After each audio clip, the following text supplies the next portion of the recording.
Ассалаумағалейкум, ағайын бауырлар, аға жеңге, апа жезде, барша туыстарым аман есенсіңдер ме? Мынау имамдарға айтайын деп отырмын да мен. Имамдардың шаршап кеттім да мен. Бұл имамдардың бәрі биліктің адамдары ғой. Бұлар күнә, тозақ, өлімнен басқа ештеңе айтпайтын болды ғой. Айналып кетейін, имам.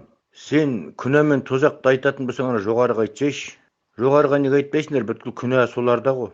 Елді тонамаңдар, халықтың ақысын жемеңдер, халықты атпаңдар, Құдайдың алдында жауап бересіңдер деп соларға неге айтпайсыңдар сендер? Сендер шаршаттыңдар ғой сәпсі, мүмкін емес қой міне имамдар.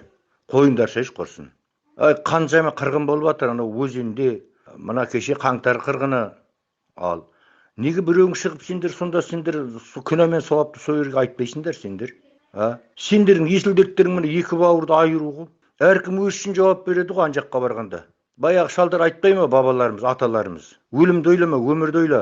3 күндігін ойламаған әйелден біз, 3 жылдығын ойламаған еркектен біз дейді. Көкем-ау, сендер қойыңдаршы болды ғой құрсын. Арақты қолын ұстап тұрып әкем тілек айтты, мен содан туған баламын. Ниетің түзу болсын, жүрегің. Құдайың жүрегіңде болсын. Мен арақты жақтап тұрғаным жоқ. Сендерде басқа әңгіме жоқ па сонда? Машқара болды ғой, жарайды ғой енді сәпсі. Мүмкін мынандай жібермеңдер сәпсі. Мынау дейтін екі туғанның біреуі намаз оқиды, біреуі намаз оқымайды, екеуі бір-бірін көрмейді, бірінің бірі қызығына бармайды, бірін-бірі адам есебіне санамайды. Солар екі араны неге айырып айтпайсыңдар сендер? Алла тағала не қыл дейді? Алла тағала ең бірінші бірлікті қалайды, ақиқат пен шындықты қалайды. Оның бәрі Құранда жазылып тұр. Керек емес мынандай имамдарды вообще жібермеңдер. Имамдар болды уже. Имамдардың беті жоқ халықтың алдында шығып бірдеңе айтуға. Халық дейтін болды ғой, қайыршылық күнді кешті ғой міне. Күннен күнге қымбатшылық, айтатындар өтірік, елді тонап бітті. Ал балконнан секіріп жатыр, балдарын лақтырып жатыр. Неге біреуің шықпайсыңдар сендер эфирге? Сендер Құдайдан емес, ана жоғарыдағы адам деп жүргендерің сендер ана қалмақ бастаған жебірлерден қорқып жүрсіңдер сендер. Сендер Құдайдан қорқатын болсаңдар, соны айтуларың керексіңдер. Бездіріп болыңдар бәрін.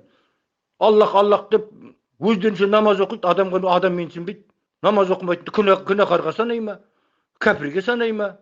Намаз оқымағандағы бірлікті неге айтпайсыңдар сендер? Намаз оқымаған кездегі бірлік қандай болды? Бір түйені сауып болса, көршісіне қара шай ішпесін деп, шөбін шапса да шөбін бірге шапсып, үй қаласа да бірге үйін қаласып, сол кезде біреу аузын ашып тиын сұрады ма? Адамның берген таусылғанмен Алланың берген таусылмасын дейді. Қазір бір-бірінің аузын ашып ақша сұрап, бір-бірін қырып баратыр. Неге? Бәрін сол анау неге ақша әкеліп тәуелді қылып қойды жоғарыдағы биліктің кесірі. Кең дархан қазақты әкелді қандай қылып қойды? Қайырсын күйін кештіріп қойды. Қазақтың қасиеті бар. Қай уақытта да ұрлық жасама, біреуге зиян келтірме, екі аразды дос қыл. Міне соның бәрі Құранда бар зат. Келіп алып дастархан, арақ, күнә, сауап. Білгір болсаңдар эфирге шығыңдаршы, менің нөмірімді алып, мен Қорғанбай дейтін жігітпін опорныйда. Сөйлесейік жекпе-жек эфирге шығып. Осы намаз оқитындардың ішінде мен қазір жеріне қорған болатын, халқына жанашитын еркек көріп отқаным жоқ. Дін мен шаруалары жоқ, күнә мен сауапты ойлап жүр. Жап-жас болып бәрі де. Ояныңдар. Намаз оқыған кете ме жұмаққа, намаз оқымаған кете ме жұмаққа, оны бір Алла біледі. Жарайды енді болды. Сендердің анау медреседе оқығандарың, қос диплом алғандарың, мен оқымағаннан ата-бабам, мектеп көрмеген ата-бабамнан да қасиеттісіңдер сендер, керек болатын болса. Данышпан ата-бабаларының жолының бәрін жоқ қылуға жұмыстанып жүрсіңдер қазір. Или көшіп кетіңдер ана Арабияға. Машқара ғой, мүмкін емес қой сәпсем. Ниет қандай міне, заман қалай болып баратыр.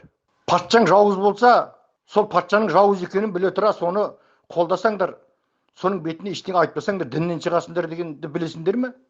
Қайданы екі бауырды ажыратпаңдар сендер. Бір әкемен бір шешеден туған екі бауыр, біреу той жасаса, біреу бар. Бұл не машқара мынау? Әркім өз жауап береді Алланың алдына барғанда.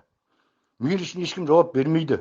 Маған жандарың ашымасын, қазақ халқына жандарың ашыған болса, сендерің шынайы жандарың ашыған болса, жоғарын тоқтатыңдар ана. Түгел имамдар. Мешітке салып алып, мешітке түскен ақшаны қимай, халықтың емес қарынның қамын ойлап отырсыңдар бәрің. Ал айықпа бермеңдер. Мен айтатыным осы. Жібермеңдер мындай уағыздарды вообще. Өзімнің тумаларымның ішінде де бар қазір. Жүрегім ауырады мен соларды көргенде. Қанша мен тумаларымнан айырылып қалайын деп тұрмын қазір. Әке шешенің айтқанын тыңдамайды. Жанашыр аға бауырдың айтқанын тыңдамайды. Қайдағы бір даладағы имамның айтқанын тыңдайды. Сол имам кім жанашырша, онда шықсын. Кеше ғана 40 қаңтардың ішінде кім неше имам болды айтыңдаршы. Бәрің бұғып жаттыңдар. Еш келіп уағыз айтасыңдар. Айттыңдар уағызды вообще. Уағыздарың өздеріңе. Құдайдың алдында жауап береміз бәрімізде. Бір Құдайға сенем болды.